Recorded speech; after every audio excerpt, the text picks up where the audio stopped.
baron of the cadets. Ito po ang class baron nila. Go ahead, Captain Dado. Magandang hapon sa inyong lahat, tanghali sa inyong lahat. Ano ba ang pinaglalaban natin? Ano ang pinaglalaban natin? May problema tayo kasi ang mga Pilipino, hati-hati tayo eh. Hati-hati tayo. Merong kumakampi doon sa kabila, may kumakampi dito, pero tignan ninyo, tapos merong pulis dito sa kabila. Trabaho lang nila yan. May pulis dito sa kabila. Iniiwasan nila magkaano eh, may masagasaan. So, tingnan nyo, kanina pa nabibilid yung mga yan eh, napanood ko. Hirap ang trabaho, no? Maraming salamat sa inyo, ha? Maraming salamat, trabaho lang. Pero, lahat tayo Pilipino. Pilipino tayong lahat. Yung mga Pilipino na kinokonsente, yung ginagawa na mali ng gobyerno na to, hindi na tama. Maling mga Pilipino na yon. Mga walang kwentang Pilipino yon. Tama! Hindi tama! Yung nakawan tayo ng milyon, bilyon, trilyon. Hindi tama yon. Kung kayo, nakawang kayo ng kamag-anak ninyo, ng anak mo, papaluin mo. Nakawang mo, papagalitan mo. Kasambahay, nakawang ka, tatanggalin mo. Tama. Yung natatandaan niya yung nagdako ng mangga. Oo, nakulong. Yung matanda, 40 mangga, nakulong. Ito, bilyon. May makakulong ba? Wala. Meron! Pakukulong natin! Si Marcos, si Romualdez, at si Saldico, at mga lipores nila. Kung si Marcos nagsasabi, nagsisimpatya siya, naintindihan niya ang taong bayan, intindihan natin siya. O sige, presidente ka, naintindihan niyo ang taong bayan. Pero, kung totoo ka, kung hindi ka, hipokrito, bakit walang hold departure order ang mga magnanakaw na to? Pinatakas na. Pinapatakas mo. Ayun. Bakit walang freeze sa assets ng mga walang yang to? Na yung bangko nila, yung assets nila, hindi ninyo harangin para ma-recover ng taong bayan. Habang may didingding na kaso sa kanila o may investigasyon. Batas lang ang batas. They are entitled to due process. They are entitled. Huwag kayong marang kasi, may masagasan. Hirapan ng trabaho yung mga ano. Okay lang. No. Basta itaas ang ating placard. Thank you, buddy, ha. Pagka, tignan ninyo, pagka sila allegedly nagnakaw, hindi pwedeng basta-basta na tirahin. Gigil na gigil tayo. Gusto natin, katayin. Pero may batas tayo. May batas tayo. Yung they are entitled to their day in court. They should defend themselves. Pero tama lang na dahil sa sila na-implicate, dapat harangin sila, di sila umalis sa bansa. Dapat lang lahat ng ari-arian ay harangin. You take custody ng ari-arian nila. Hindi dapat sila tanggalin, yung anuhin, baliwalain. Pero kung bongbong, wala pang nangyayaring ganon. Panay, imbestiga. Walang mangyayari. Sa tingin nyo ba, may makukulong? Ha? Ba't wala kayong tiwala naman sa ano? Walang makukulong. Ipakulong natin! Wag! Marcos resign!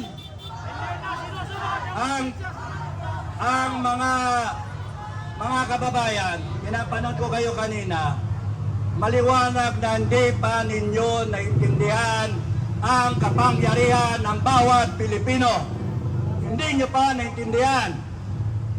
All government authority emanates from the people. Lahat na nagtatrabaho sa gobyerno ng Pilipinas, ang nagluklok ay ang taong bayan. Kung meron man siyang appointed, yung mga appointee, yung nag-appoint, niluklok ng taong bayan.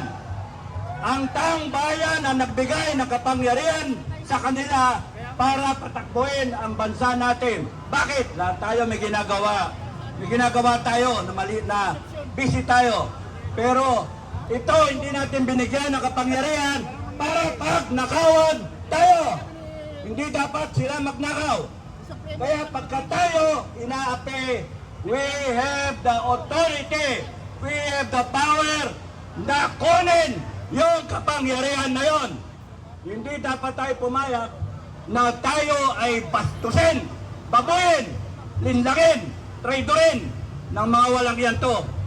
Lahat kayo mga Pilipino, kahit saan kayo, kayo ay nasa kampo ng Marcos, kayo nasa kampo ng gobyerno, kayo nasa kampo ng oposisyon, ng Duterte, basta kayo Pilipino, isipin ninyo, bansa natin to.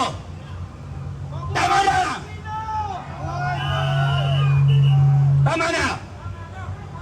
Ngayon kung hindi kayo, kundi tayo paglalaban, kundi natin paglalaban ang bansa natin, kundi natin paglalaban ang katwiran, kundi natin paglalaban ang hustisya, katarungan, at kundi natin paglalaban ang kinabukasan ng bansa nato, ang bawat Pilipino, yung mga salinlahi na Pilipino, sana sa tingin nyo, walang mangyayari sa atin. Nasa kapangyarihan natin, ipaglaban ang bansa natin. Kay matanda kayo, kay bata kayo, babae, lalaki, anong pinag-aralan? Kaya wala kayong trabaho o may trabaho. Isipin ninyo, lahat tayo, Pilipino, kayong mga nagpapagamit sa mga may kapangyarihan. Utang ina nyo. Utang ina nyo. Ayan na, malutong na mura ang natikman nila kay Kaping Dado. Wag ninyong gagalitin ang taong bayan. Kasi nakikita ko, mauuwi tayo sa revolusyon. Ayusin natin ito ng maayos, peaceful. Peaceful. Marcos resign! Marcos resign! Marcos resign! Marcos resign! Marcos resign! Kaya panalangin ko sa inyo, hanggat magagamit natin ang hinahon, huminahon tayo, kontrolin natin ang galit natin. Pero kung dadating sa panahon na ilalabas natin yung galit natin, ilabas ninyo yung galit ninyo. Ayun, malinaw! At huwag mawawala ang Panginoon. Huwag mawawala ang Panginoon. Kaya kayo, kahit ano ang inyong reliyon, kaya kayo, Katoliko, Muslim, ang Panginoong Diyos, Almighty God, will guide you. He will guide you. God Almighty will protect you. Maraming salamat. Ayun! Maraming salamat kay Captain Dado Enrique, isa sa mga retiradong opisyal ng Armed Forces of the Philippines na nakikisa sa araw na ito. Mga kababayan, ang ating panawagan ay malinaw po. Ang araw na ito ay paniningil ng mamamayang Pilipino.